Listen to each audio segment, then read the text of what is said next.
right, so we're here at Third Man Records. I know we did a little research before we came. Jack White's originally from Detroit, but how did it all start and what brought him to Nashville? So Jack moved to Nashville from Detroit at the end of 2005, and he was really just moving just to move. No business ideas or anything like that. A couple years later, he found this building.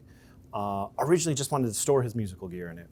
But once he got here, he realized there's a psych wall, there's offices, there's a storefront, and kind of just had ideas. Well, maybe we could put a record label in. Maybe we could do a record store and all these things that we could do in a DIY manner. That was 14 years ago. And there's never been like a big elaborate, here's the 10-year plan we're going to do this year, next year, next year, next year. It's always kind of like, hey, what makes sense right now, what we can see. And that's been our kind of guiding focus since 2009. Is there any significance to the black and yellow color scheme?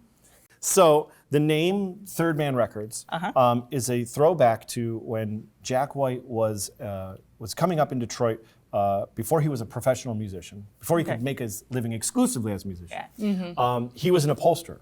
He had his own upholstery shop called Third Man Upholstery.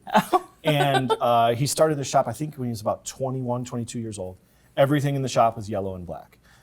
He had the idea of this, like, yellow and black should mean work to me. So when it came time to start the label, I was like, well, let's call it Third Man Records.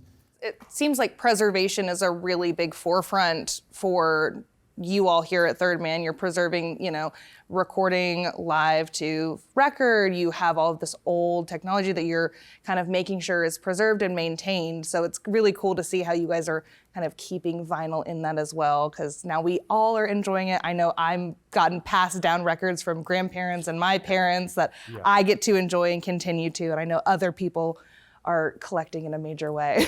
Well, it's funny because, when we started, making records, putting out records, going back to White Stripes' first releases, it's a 45 from 1998.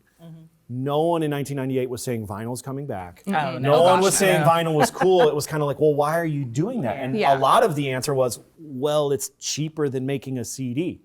A lot of it was just economical. It was what could work. But because all of us, the White Stripes and myself and other folks here that have a history in underground music and independent labels, we did all that and helped, before Third Man was even here, helped keep it alive. Yeah. And then I would say we played a major part as Third Man, bringing it to the next level, to the forefront. You can buy records at Target. Oh my gosh! And not only current records, but you go through and see Beatles, some of the major names you've said. You can buy them first pressing. But it's exciting to be here, to have the record store experience, to thumb through everything, and find, even if it's not someone that find maybe your next favorite. Yes, absolutely. We're here in Nashville. I know there's a store in Detroit. Are there any others around the world? Yeah. So we've got. Nashville here opened in 2009. We opened in Detroit in 2015 or 2016. And then in 2021, we just opened a store in London.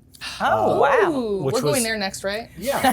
Absolutely. So it was fun trying to put together a storefront, thousands of miles away, over Zoom in the middle of a pandemic. Oh, wow. What challenges. But we did it. It's, the idea isn't that they're all cookie cutter replicas of each other. The idea is that, if you've seen the spot in Detroit and you come here, you're like, oh, wow, I see some similarities, but it's different. It's kind of variations on a theme across all three storefronts, really. Yeah, so really a bucket list. Now I got to go make a trip to go to all three. See your family up in Detroit. Yeah, I got to go see the fam. Do they all have blue rooms or live? I'm sure they all have live venues. Yeah, so here it's the Blue Room. The stage is right behind us, right there. In Detroit, we have the Blue Stage, so our storefront is considerably bigger in Detroit. So the stage is actually in the store, which is cool. There's kind of no division between it all.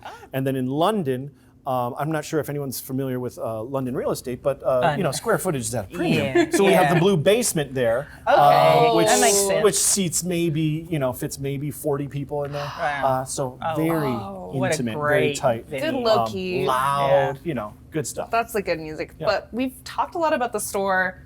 Can we go check it out? Yeah, can we see it? Nah. No? Oh, come on. Well, you brought the whole film crew. Yeah, let's go. Yeah, let's go. Let's go.